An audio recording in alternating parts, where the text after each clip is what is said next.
This video demonstrates how to automatically create mailboxes on the target Office 365 tenant using EdbMails during a migration operation. After you connect to the source and target Office 365 tenants, click the Next button. Select First option and click Continue.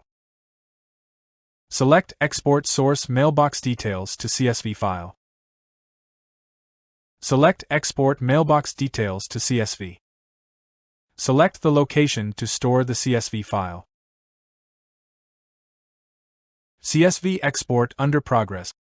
Successfully exported the source mailbox details to a CSV file. Now open the CSV file. Let's edit with the target mailbox details.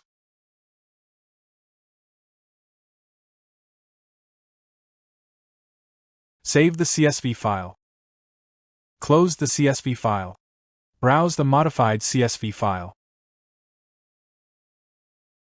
Select the CSV file.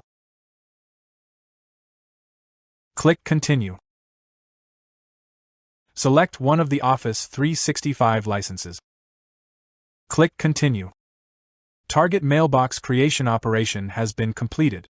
Now verify the newly created mailboxes on Office 365. That's it. For a hassle-free Office 365 migration, visit edbmails.com today.